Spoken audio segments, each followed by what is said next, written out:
Bueno, bueno.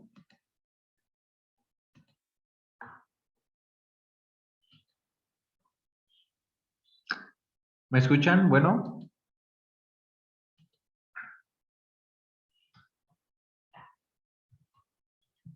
Hola, profe.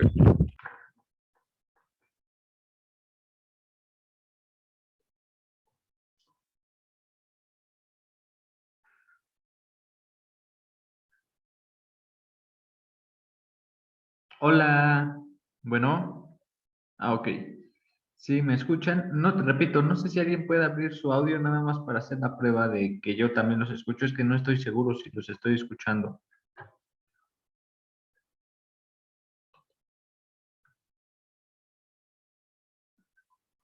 Bueno, ¿alguien abrió su micrófono?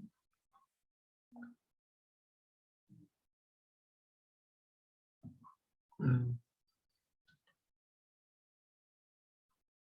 Bueno, sí, creo que no estoy escuchando. No sé a qué se deba. Déjenme ver. A ver, Joseph, déjame ver si puedo, escucharlos porque creo que no puedo. A ver, Joseph, ¿puedes decir algo? Buenas tardes. Hola, Joseph. A ver, déjame ver si puedo mover el audio a otro lado. Espérame. A ver, inténtalo otra vez. Hola,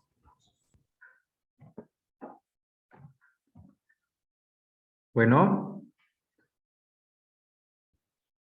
hola, profe. Ah, ok. Bueno, sí escucho. Entonces ya está. No sé qué habrá sido. Creo que sí se escucha. En fin, bueno, vamos a comenzar nuestra clase. Este, Vamos a continuar con un poco del oscilador de, perdón, con el atractor de Lorentz. ¿Dónde estaba? ¿Dónde estaba? Aquí está. Recuerda que estos códigos están en tu carpeta del semestre que te corresponde, 2022-2.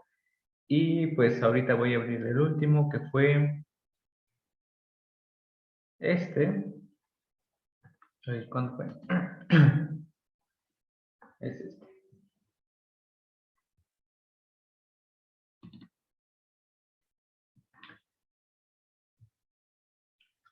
En el que resolvíamos el atractor, ¿no? En forma numérica.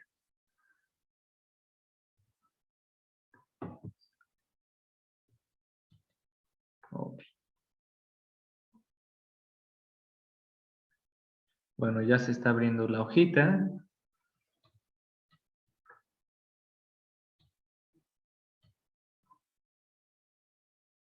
Y confío en que en breve se actualice la información de dicha hoja. Ok.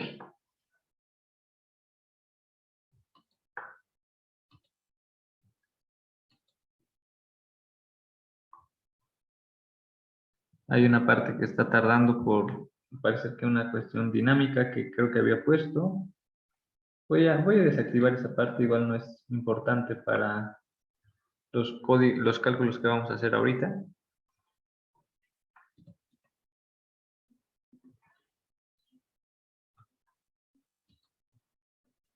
Ok.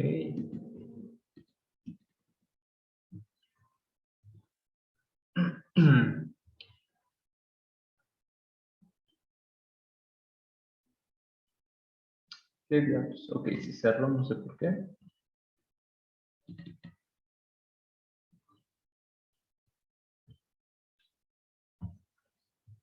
Y ahorita lo estoy abriendo nuevamente.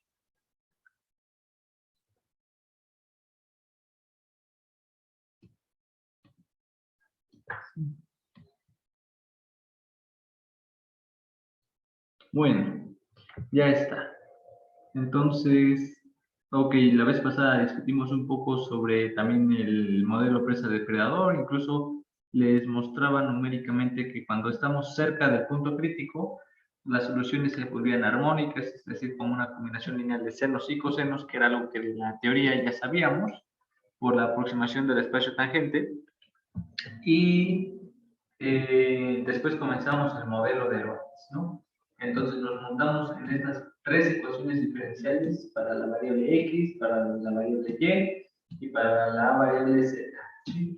En este modelo, que es una simplificación muy elaborada de lo que es algo mucho más complejo como el clima, Lorentz en el año del 63, si no me recuerdo, 60 y pico, simplificó todo eso a tres ecuaciones diferenciales no lineales. ¿Sí? ¿Y por qué son no lineales? Bueno, de la segunda ecuación, déjame, voy a hacer esto más grande para que lo alcances a notar. De la segunda ecuación, vemos que hay un término que multiplica la variable x con la variable z, y de la ecuación 3, o z, hay existe este producto de x por y. ¿No? Esos dos términos son no lineales en su producto. ¿No? Entonces, esos elementos son los que ya le dan una naturaleza no lineal a nuestro modelo de Lorentz. ¿Sí? Aquí lo estamos resolviendo en forma numérica, estamos usando el método de Bunge-Kutta de orden 4 y estamos escogiendo este conjunto de parámetros A, B, C, que son elementos reales con estos valores. ¿Sí? Entonces, estos valores son tomados como que en forma estándar para este parámetro. Cada quien puede investigar el modelo con parámetros un poco diferentes y hay muchísima investigación de qué pasa si cambian los parámetros. Puedes investigar incluso otra cosa que se llama bifurcaciones, y ahorita en la parte de bifurcaciones no nos es tan relevante. Creo que lo que es más relevante ahorita es cómo resolver y en dado caso analizar un poco las soluciones numéricas que nos da este problema. ¿Sí?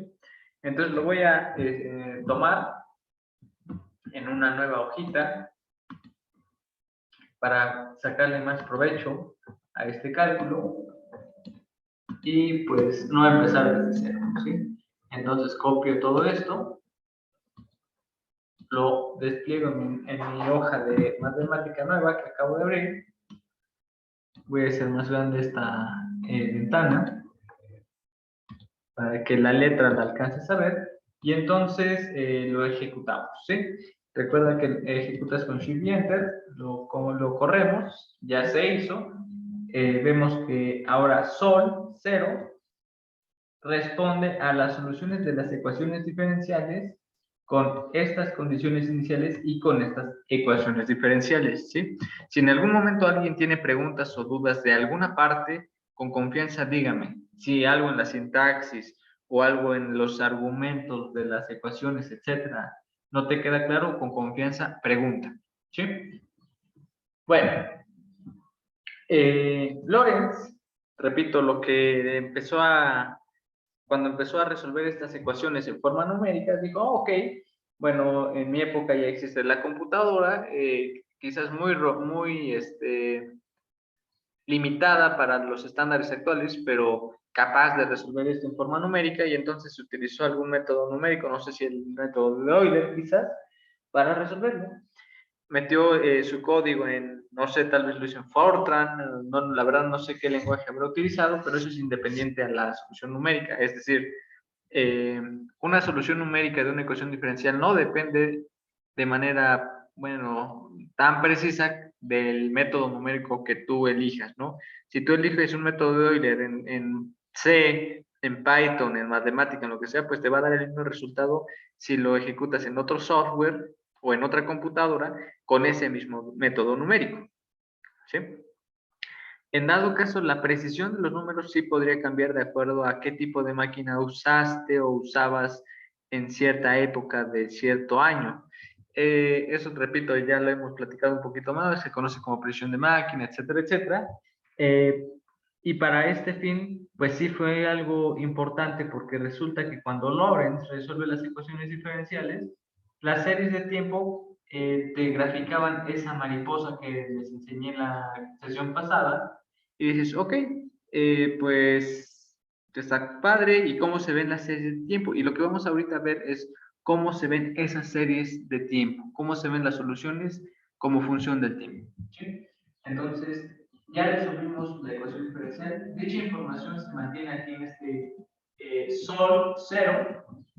Y ahora lo que voy a hacer es tabular los datos de dicha ecuación diferencial en esta tabla que vamos a llamar data.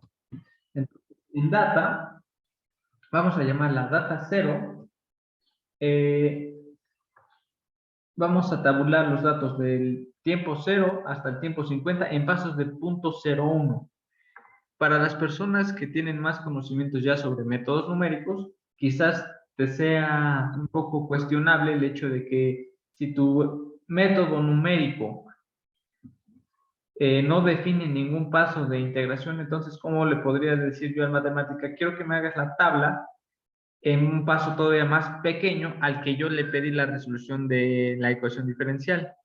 Repito, esto que acabo de mencionar es para personas que quizás ya han tenido un contacto mayor con métodos numéricos y es una pregunta muy válida. Bueno, matemática, repito, es demasiado robusto, es muy fuerte y entonces le puede dar la vuelta a cualquier programador avanzado en este tipo de preguntas. Y lo que hace matemática es que empieza a interpolar las soluciones. No sé si ustedes estén familiarizados con el término interpolar. Bueno, si no, lo platico. Pensemos que tú tienes un conjunto de datos, de puntos, en R2. Ese conjunto de puntos, pues puede tener cierta cardinalidad, o sea, cierta dimensión o cierto tamaño de su conjunto, y pues no se puede ir desde 1, 2, 3, etcétera, etcétera, ¿no? Si tú tienes estos datos y los proyectas en un plano, pues esos datos pueden tener formas o tal vez se vean como correlacionados, tal vez tengan una pendiente, tal vez parezcan un círculo, tal vez parezcan una parábola, no lo sé, ya depende de qué y de dónde vienen esos datos. Tal vez no tengan correlación, que eso sería más cercano a lo que les había mencionado sobre el ruido hace ya varias clases. Bueno, si tú tienes 3 puntos, en una gráfica, pues por esos 3 puntos en principio puede pasar cualquier tipo de curva que los promedie, ¿no? Podrías tomar la pendiente, una pendiente promedio, podrías tomar un círculo que englobe a los 3 puntos, puedes tomar básicamente cualquier curva que, pues que se aproxime a estos 3 puntos. Puedes tomar un polinomio de orden 3 también, por ejemplo, eso es totalmente válido, para crear, por ejemplo, una curva que toque forzosamente esos 3 puntos, ¿sí? Pero si tienes una mayor cantidad de puntos, la cantidad de curvas que pueden pasar por él se va a empezar a limitar o va a tener ciertos parámetros en su construcción que tienen que estar como más limitados, ¿sí? Entonces, cuando tú tienes, por ejemplo, una cantidad de puntos que tienen cierta tendencia, esa tendencia de una manera u otra es información subyacente del mismo sistema, entonces tú puedes decir, como que me late, y esto sí es como un me late, que entre tal punto y tal punto, un punto A y un punto B, tal vez exista un punto intermedio llamado C, pues que esté quizás literalmente a la mitad o quizás un poco más adelante o más atrás de uno del otro. Y eso va a depender de la naturaleza de la curva, ¿sí? El que tú puedas interpolar datos de una tabulación o de un conjunto de información o de datos, de alguna manera como que te habla de información cualitativa del comportamiento de dicha información. Entonces, si tú estás viendo que tus datos son muy lineales y tienen una pendiente positiva, una interpolación para algún punto, pues significa que va a tener esa tendencia, ¿sí? Puedes como que predecir dónde va a caer un punto, ¿sí? Básicamente esa es la idea de la interpolación. Es un método que te permite modelar dónde pueden caer puntos de los que no hay datos o información, ¿sí? Entonces, si tú tenías, por ejemplo, 3 puntos, pues con 3 puntos originales de información puedes interpolar lo que sea porque pueden pasar en medio de esos 3 puntos cualquier cosa, elefantes si quieres. Pero si, te repito, si tú ya tienes un comportamiento como una onda o una función senoidal, pues lo más probable es que los puntos interpolados correspondan a algo que tenga ese tipo de naturaleza. Bueno, matemática, cuando resuelve ecuaciones o cosas en forma numérica, también se da la tarea de buscar cuáles son las mejores opciones de interpolación. De hecho, si yo, por ejemplo, pongo sol, 0, seguro me va a decir algo así como interpolate o interpolation, bla, bla, bla, algo así. Y lo que hace es eso. Te dice, voy a buscar la mejor interpolación en un conjunto de datos que pues obviamente resuelvan tu ecuación diferencial. Esto es bueno y a la vez no es tan bueno. Es bueno porque entonces yo le puedo decir, por ejemplo, si dentro de tu solución numérica le pido al matemática, dame un dato que está en un tiempo que no evaluaste cuando resolviste en forma numérica las cosas, matemática lo va a deducir y lo va a obtener mediante un algoritmo de interpolación, ¿sí? Eso puede ser bueno porque entonces puedes trabajar como en el continuo, ¿sí? Puedes trabajar cosas más o menos con índole de lo continuo, del cálculo diferencial e integral que tú conoces desde el cálculo 1 y cálculo 2. Eso es bueno, más o menos. Lo malo es que el método de interpolación es arbitrario, o sea, tal vez no tengas un control sobre qué utilizó para interpolar. Tal vez utilizaste, por ejemplo, pensemos que tienes dos puntos.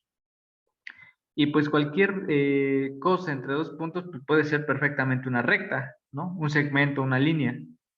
Entonces, si yo quisiera poner u obtener datos entre dos puntos, puedo promediar con una línea que los una y pues cualquier punto que esté en la línea puede ser cualquier dato de interpolación, pero puede ser muy malo, porque tal vez esos dos puntos originalmente correspondían a un círculo. Y entonces eso sería como pues muy mala aproximación. En ese aspecto, repito, matemática también busca los mejores algoritmos de interpolación para obtener información que no tiene, ¿sí?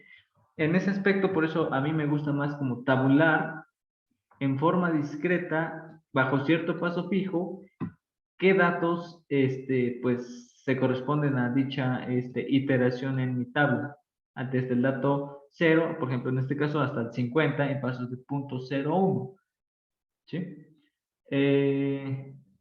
Podría más o menos trabajar con las opciones continuas que nos dan las soluciones, pero eso puede tener un poco de peligro si es que quieres ser un poco más riguroso y no te quieras meter tanto en la interpolación. No lo sé. Ya depende, repito, de qué hagas de la vida, ¿no? Si tú quieres programar desde cero, por ejemplo, tu método de integración numérica para ecuaciones diferenciales, hay muchos. Por ejemplo, puedes programarte en el C, el método de run ejecuta o en Python. Bueno, Python ya tiene igual sus métodos de integración perfectamente bien definidos, pero si tú lo quieres hacer desde cero, lo puedes hacer casi casi en cualquier lenguaje. Y entonces tu conjunto de datos no puede ser evaluado en cualquier punto del tiempo, por ejemplo. Solamente se va a poder evaluar en los tiempos en los que la integración se hizo en forma discreta. ¿Sí? Ese es un pequeño detalle que hasta el momento no lo había tocado o mencionado con un poco más de delicadeza cuando ya de verdad operas esto en forma más eh, fuerte. ¿Sí?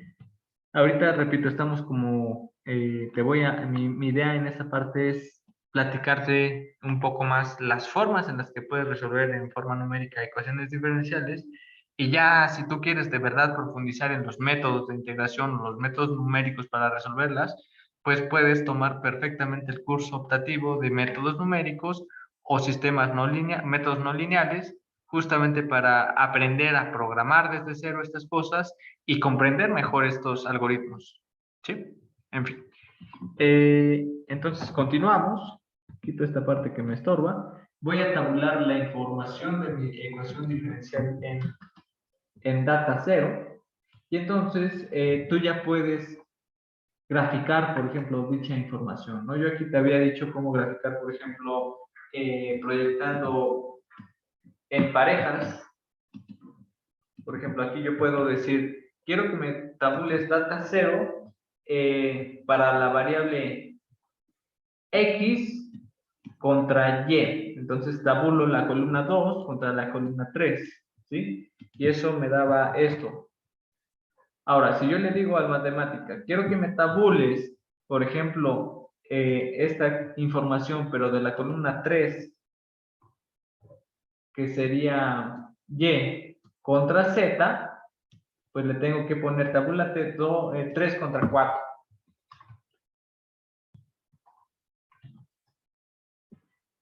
Y ahí se ve, ¿no? Son los perfiles de la mariposa que están proyectados en cada uno de los planos, ¿no? Que tú quieras. Yo aquí estoy poniendo, por ejemplo, X contra Y contra Z, y pues podría también hacer el otro plano, ¿no?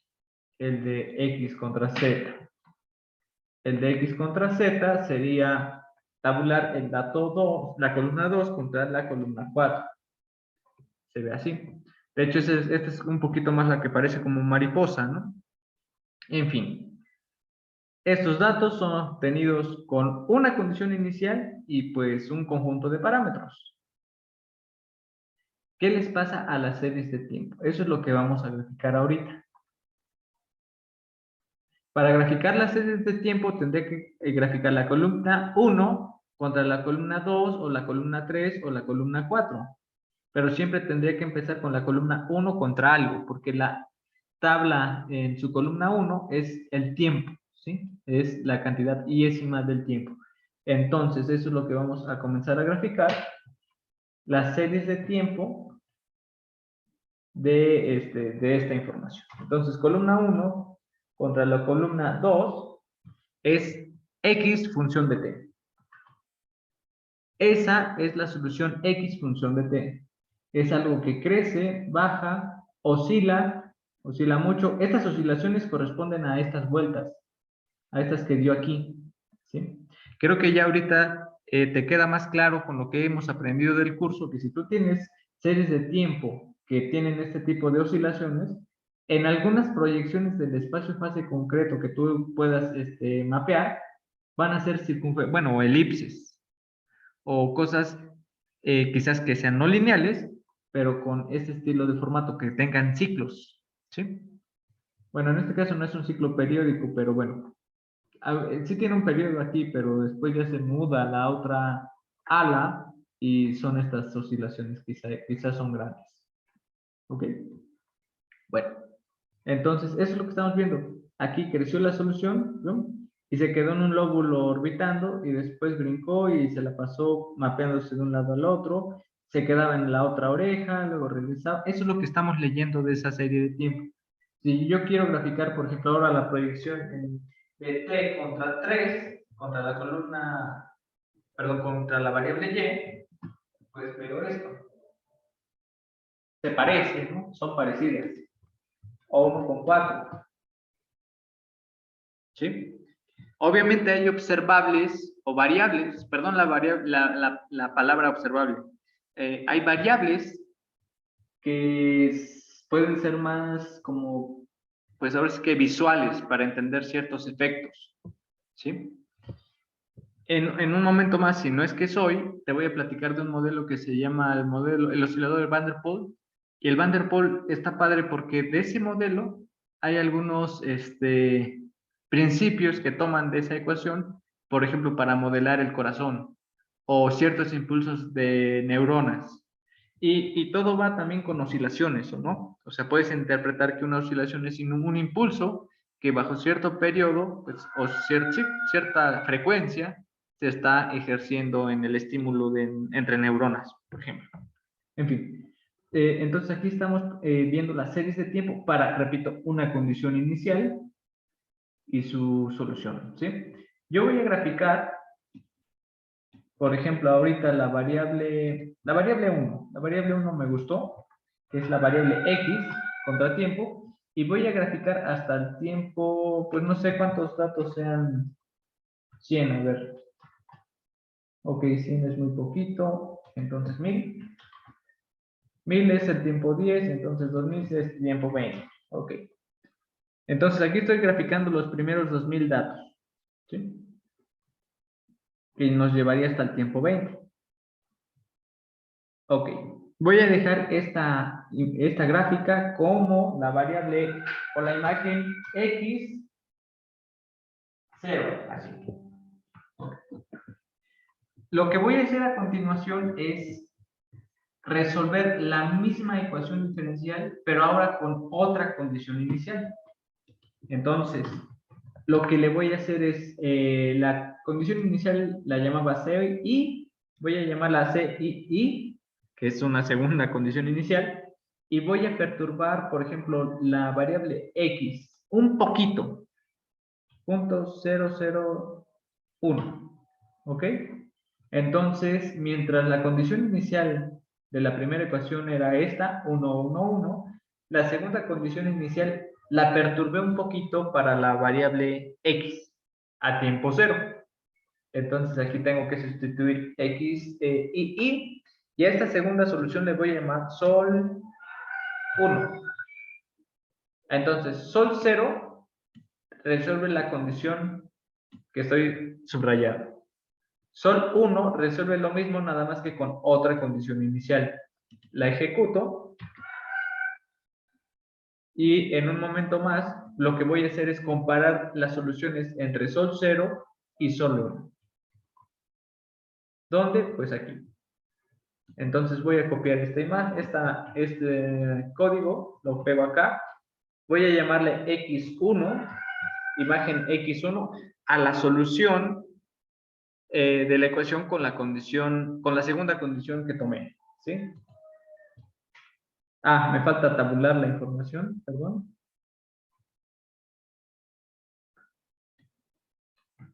Esta información la vamos a tomar como data 1 y va a estar evaluada con la solución de la segunda ecuación diferencial con la otra condición inicial, ¿sí? Bueno, la ecuación diferencial es la misma, lo único que cambiamos fue la condición inicial, ¿sí? Entonces, esa información ahora está en data 1 y vamos a comparar las dos gráficas, ¿sí? Quiero que me grafique los datos de 1 a 2000 y veamos si tiene o no diferencias. Estos datos los vamos a colorear en color rojo, ¿sí? Ok. Para que todo sea más bonito y claro, vamos a ponerle punto y coma, punto y coma.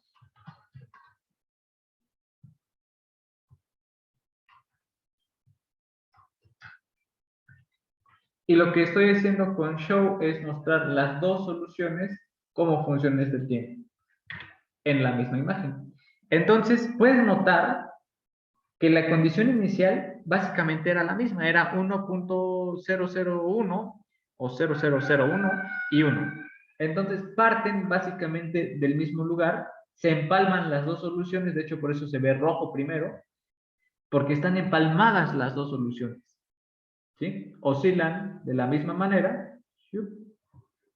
Y si te empiezas y eres muy quisquilloso, podrías notar que a partir de por aquí, mira, la curva negra se empieza a notar a diferencia de la roja. Voy a mostrar la misma gráfica con un poco más de datos. Vamos al tiempo 40.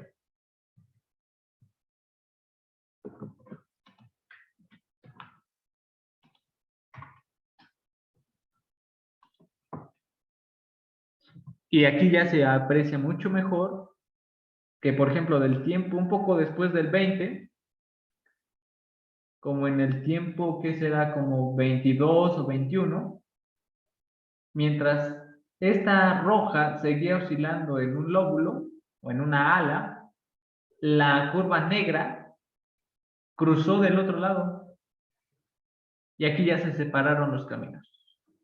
Cada una de las oscilaciones vive por su lado, son independientes. Si yo hiciera el mismo gráfico, por ejemplo, con el oscilador armónico o con una ecuación diferencial con ciertas características, tal vez no vería ese tipo de separaciones, ¿sí?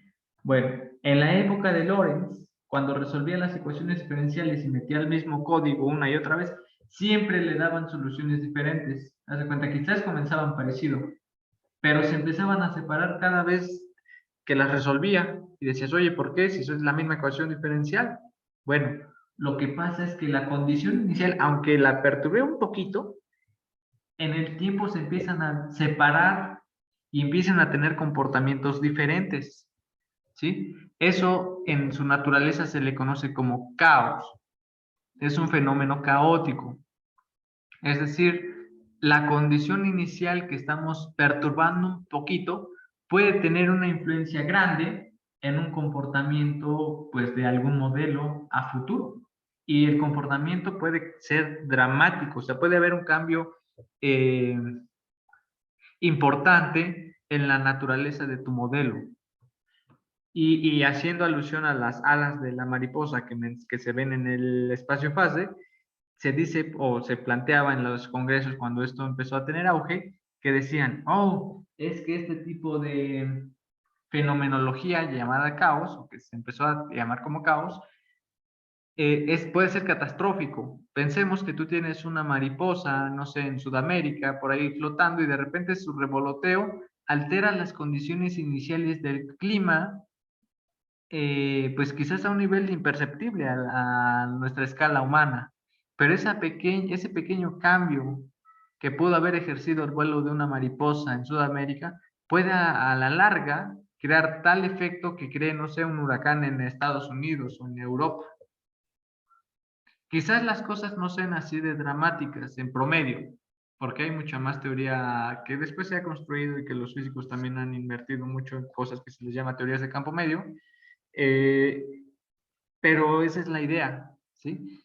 Y por ejemplo, cuando tú viste la película del efecto mariposa, algo similar se ideaba, claro, en un sentido más como social, psicológico, en el aspecto de que cuando el protagonista regresa a su pasado de una manera un poco fumada, él lograba perturbar pequeñas cosas de su pasado con el objetivo de cambiar drásticamente su futuro o el futuro de los demás, ¿sí? Esto, por ejemplo, tiene potenciales aplicaciones en la teoría de decisiones, seguros, no sé, cosas de actuaría, por ejemplo, y en la física también, porque tú podrías pensar, bueno, si yo veo el planeta Tierra, la Luna, el Sol, pues son astros que pues viven en completa regularidad, es decir, hay un periodo bien definido. Obviamente no vería ningún efecto caótico entre el Sol, la Luna y la Tierra, ¿no? Bueno, en la naturaleza está predestinado que sí, también tenemos una dinámica caótica por la interferencia de muchos cuerpos. También los efectos de muchos cuerpos tienden a ser caóticos.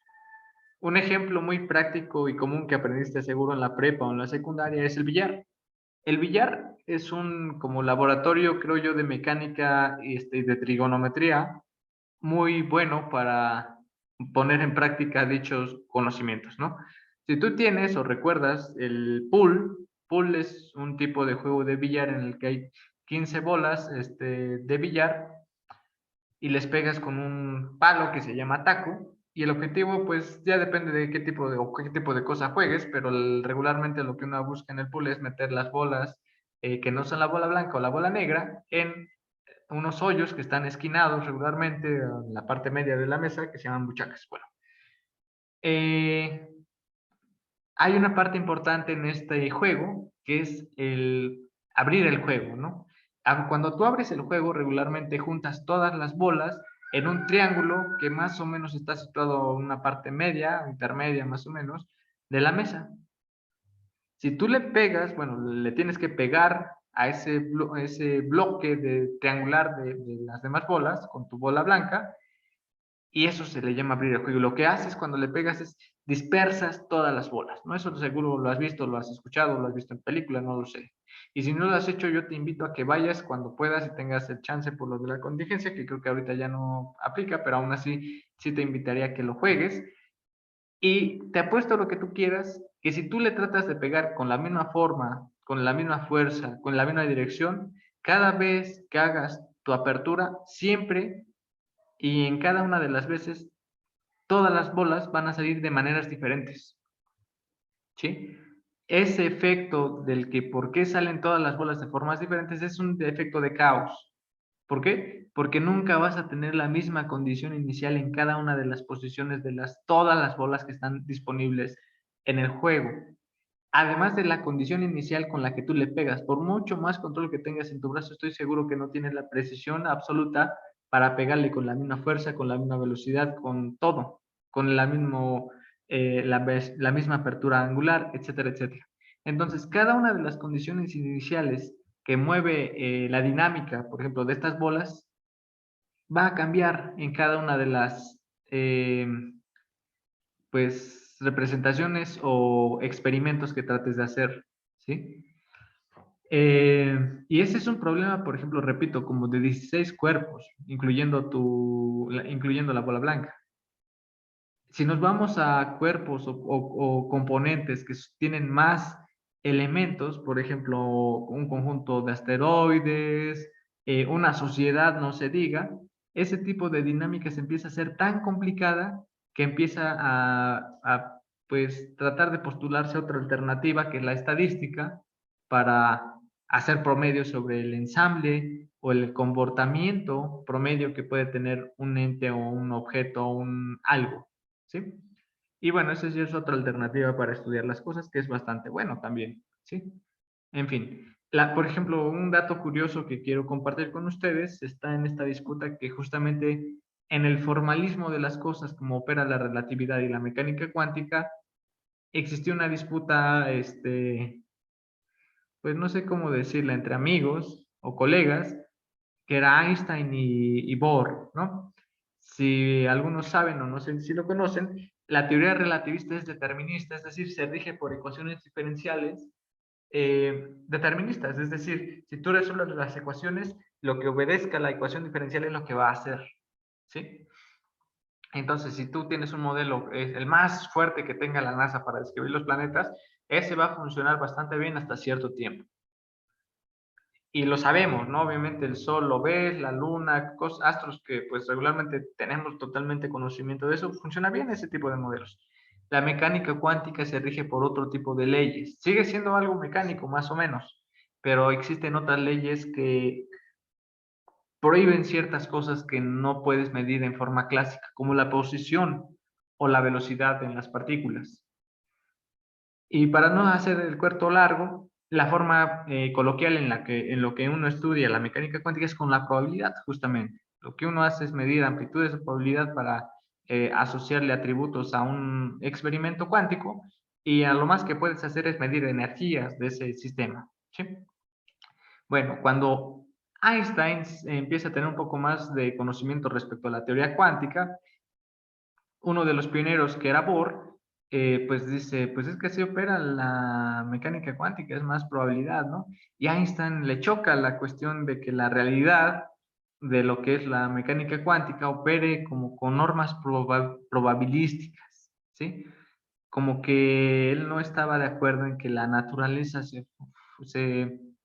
como que se estipule con ciertas reglas, hasta incluso podríamos llamarla quizás estadísticas, ¿no? Y por eso ahí hay un comentario que le dice a Bohr que Dios no juega a los dados, ¿no? Y es eso, es que él consideraba, y bueno, creo que hasta casi que hasta la muerte, consideró que pues la mecánica cuántica no podía ser así. Puede ser operable, pero quizás no sea del todo cierto en ese aspecto. Comento un poco esto porque en mi trabajo, en lo que yo hago de investigación, trato de unir esos mundos, quizás no tanto por el lado de la relatividad, sino por el mundo de la mecánica clásica y la mecánica cuántica. Y hay ciertos límites en los que, por ejemplo, el caos, a mí me da la impresión de que muchas cosas que tienen que ver con el caos, cuando aplica a la mecánica cuántica o viceversa, genera ciertos efectos de medida que quizás no estén del todo bien interpretados. Bueno, es que en sí interpretar la mecánica cuántica es todo un desastre. Realmente quien diga que alguien interpreta bien la mecánica cuántica, pues seguro que no lo entiende porque está bien rota esta cosa, pero es muy, muy, muy rico y muy padre y es fácil perderse en esta cosa que es la mecánica cuántica. Pero bueno, independientemente de eso, lo que estamos viendo aquí es que cambié poquito la condición inicial. Se ve que esta órbita pareció semejante, pero después de un tiempo ya cada una fue diferente. Y te puedes preguntar, oye, ¿cómo se ve el espacio-fase de la órbita roja? Pues lo podemos checar. Lo voy a checar en proyecciones. ¿Sí? Por ejemplo, voy a ver cómo se ve la proyección para la órbita roja en el espacio X contra Z. Nada más que esta la voy a colorear en rojo. Y tú dices, oye, pero pues la misma órbita se forma, ¿no? Sigo viendo la mariposa. Sí, pero esta mariposa no es exactamente esta mariposa. De hecho, las puedo empalmar. Por ejemplo, esta le llamamos mar 0 de mariposa y a la otra la voy a llamar mar 1.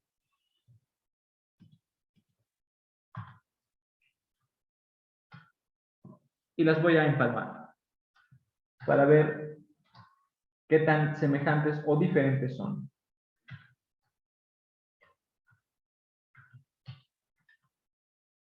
Y se nota, ¿no? Comenzaron aquí, en el 1-1, dieron una vuelta, ¿no? Y hasta aquí siguen muy similares. Pero créeme que va a haber un punto en el cual empiezan a verse diferentes. Y de hecho se empieza a ver aquí un poquito, por ejemplo, cómo dan vueltas ya un poquito diferentes, en diferentes formas. Eso también es una peculiaridad del caos.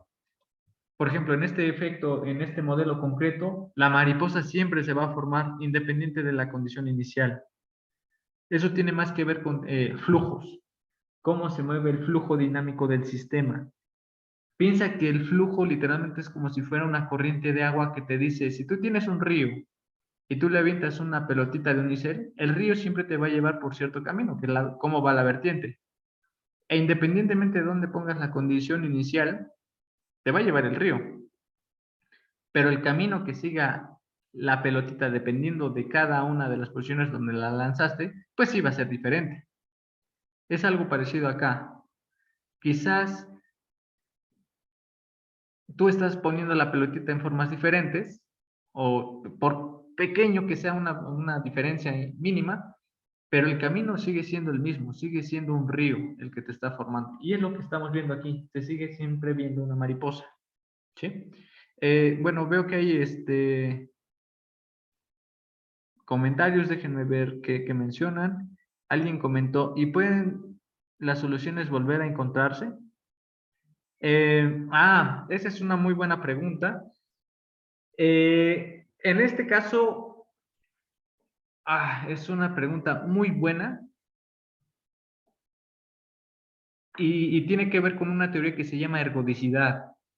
La ergodicidad básicamente te dice como qué tan factible o no es que eso ocurra. Por ejemplo, si tú tienes un movimiento periódico como un oscilador armónico, pues significa que después de cierto periodo, justamente, la condición inicial va a reencontrarse en un cierto momento.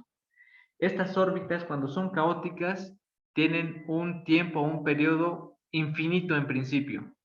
Numéricamente tal vez se acerquen mucho, pero teóricamente en principio no va a pasar. ¿Sí?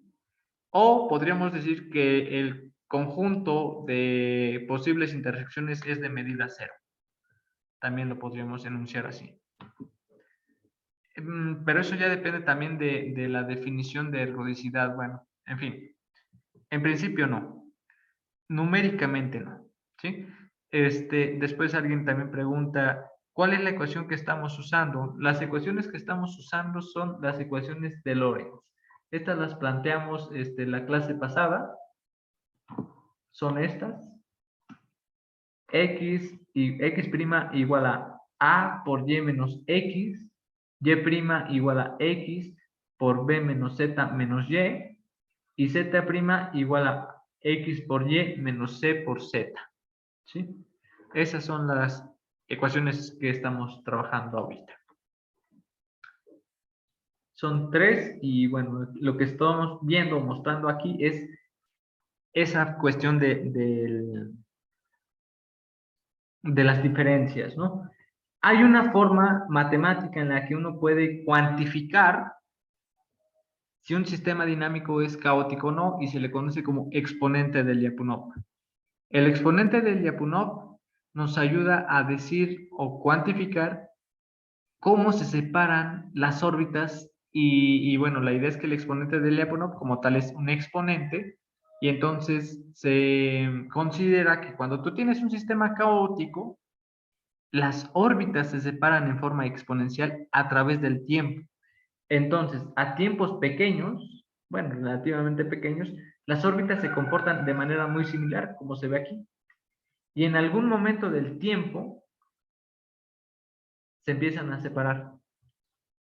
El exponente de Lyapunov te da información de dónde o cuándo se empiezan a separar.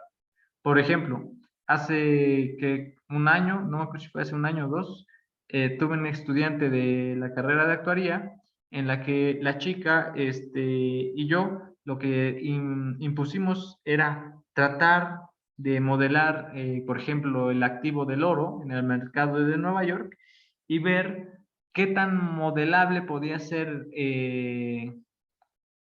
los tiempos en los que tú puedes pronosticar su costo. Y lo usamos mediante el tiempo de Lyapunov. El tiempo de Lyapunov es el recíproco del exponente de Lyapunov, es decir, te dice a partir de qué tiempo tu órbita va a empezar a diverger dada una condición inicial que varió de la original, podríamos llamarlo así. Y bueno, estuvo padre, pero por ejemplo, para efectos prácticos del oro, como es pues una serie de tiempo estocástica, llegamos a la conclusión que no tenías más de un minuto para pronosticar. Entonces, en términos prácticos, es bueno, obviamente, si tienes un acceso directo al mercado y tú puedes hacer movimientos en menos de un minuto. Y eso es bueno para alguien que sea, por ejemplo, un corredor de bolsa, ¿no? Que tienes tiempos bien definidos y puedes hacer rápido movimientos. Pero para alguien común y corriente como nosotros, pues es un tiempo muy corto en el que en un minuto no te da tiempo de hacer casi nada, ¿no? Entonces, pues ya depende a quién le enseñes el resultado también. En fin, pero fue bonito, fue padre. En fin, la siguiente sesión voy a platicar un poquito más sobre este modelo que les quería mostrar, si nos daba tiempo hoy, que es el oscilador de Van der Pol, que te platiqué casi al inicio de esta sesión, que tiene muchas aplicaciones. Es un oscilador, es una ecuación también de segundo orden, como la del oscilador armónico, y como su nombre lo dice, es un oscilador, o sea, estas cosas son órbitas cerradas, cíclicas, pero que bajo ciertos parámetros pueden tener decaimientos. Entonces puedes tener como un atractor, básicamente. Y por ejemplo, aquí lo que estamos viendo en esta imagen que estoy mostrando con el puntero, son las series de tiempo. Estas series de tiempo puedes modificarlas al grado de modelar cosas biológicas, por ejemplo. No sé, cosas de impulsos neuronales, etcétera, etcétera. De hecho, hay un modelo que se llama el modelo de Fitzgerald-Ganumo, en el que se hace una variante de esta cosa. Mira, por ejemplo, aquí estoy viendo que seguro es este modelo, de hecho, el de Fitzhugh, con este título. Y bueno, como puedes ver, es un modelo bastante viejo. En la actualidad hay modelos mucho más fuertes que tienen otras alternativas para, pues, como su nombre lo dice, modelar otras cosas. Pero este fue uno de los pioneros en modelo neurobiológico. ¿Sí? Mira, y fue publicado en un Biophysics. Vamos a ver aquí. Repito, este Fitzhugh-Nagumo. De hecho, acá está el otro. Aquí está el de Nagumo. Ajá, mira, y aquí, este es el neuronal, el sobre los axones. Este modelo de Fitzhugh-Nagumo es básicamente un modelo así. Es un modelo con una ecuación diferencial de segundo orden que no está muy complicada y la puedes resolver en menos de un minuto en tu celular también. Y está interesante, ¿no? En fin. Mira, de hecho aquí está lo que te decía. Por ejemplo, en biología, Fitzhugh-Nagumo, bla, bla, bla, aplicación, acción de las neuronas. Mira, en sismología tiene también aplicaciones. En fin. Bueno, creo que ya terminamos la clase. No sé si alguien tiene alguna pregunta, algún comentario que quiera compartir, hacer.